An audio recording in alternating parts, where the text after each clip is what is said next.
उधर अमेरिकी नेता सेनेटर ने ऐलान किया है कि डोनाल्ड ट्रंप कंफर्म कर चुके हैं हमारी फौज ईरान में उतरने की तैयारी कर रही है, जमीनी ऑपरेशन करने की तैयारी कर रही है। हजरात, सबूत ईरान ने खुद दिया है कि अमेरिका और इजराइल ईरान के सिविलियंस को निशाना बना रहे हैं, रेसिडेंटल बिल्डिंग पर मिसाइल दाग रहे हैं। सबूत यह है कि ईरान ने एक ऐसी मिसाइल को सिविलियन के घर से निकाला है जो मिसाइल फटी नहीं। अब सोचिए, सिविलियन के घर पर अगर यह मिसाइल फटती तो ऑब्वियसली कितने आम लोग मारे जाते।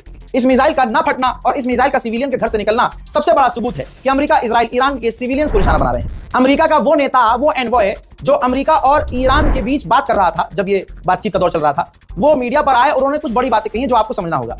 उन्होंने कहा कि इजराइल सिर्फ एक बम के लायक है, इजराइल पर एक बम और इजराइल खत्म। ये मैं नहीं कह रहा हूं, वो आदमी कह रहा है जो अमेरिका की तरफ से ईरान से बात कर रहा था अटैक से पहले। आगे ये भी कहा कि हमने रशिया से पूछा है, रशिया ने कहा कि हम कोई इंटेलिजेंस हेल्प ईरान की नहीं कर रहे हैं।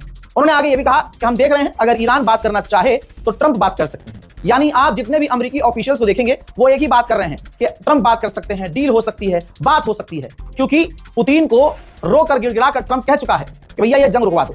इसीलिए व्लादिमीर पुतिन लगातार ईरान से कुछ दिन की ही जंग में इजराइल की ऐसी हवा टाइट हुई है कि उसने अपना डिफेंस बजट $13 बिलियन बढ़ाने का प्लान कर लिया है। हजरात, ईरान में सिविलियंस निशाने पर हैं। सच्चाई है, आपकी स्क्रीन पर ये वो लड़की है जो नर्स थी, प्रेग्नेंट थी और इजराइल और अमेरिका के हमले में मारी गई। अब उनके जनाजे का मंजर देखिए।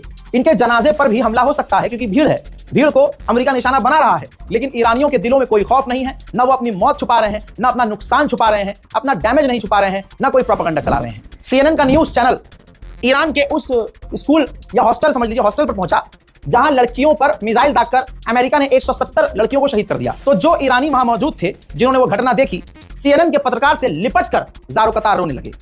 यह वीडियो पूरी दुनिया में दिखाई जा रही है और अमेरिका की घंघोर किरकिरी हो रही है। मैं फिर से कह रहा हूं, ईरान अपने नुकसानात नहीं छुपा रहा है इजराइल की तरह कि डैमेज इलाका मत दिखाओ, ईरान की मिसाइलों से क्या नुकसान हुआ है मत दिखाओ।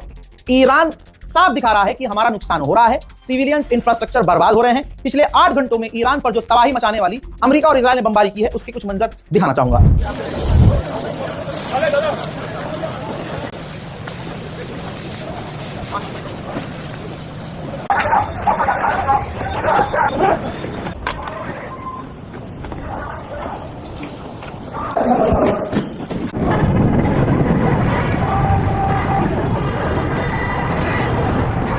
चलो धारी बिठो।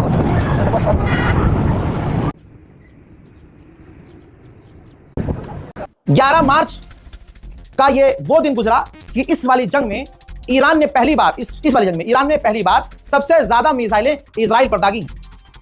बहुत मुश्किल से तस्वीरें मिल रही हैं। अब आपको दिखाऊंगा ईरान की मिसाइलों का असर। रात भर 3 घंटे लगातार ईरान ने इजराइल पर मिसाइलें दागी हैं और बहुत सारी मिसाइलें इजराइल में गिरी हैं। इजराइल में तबाही खुद देखिए।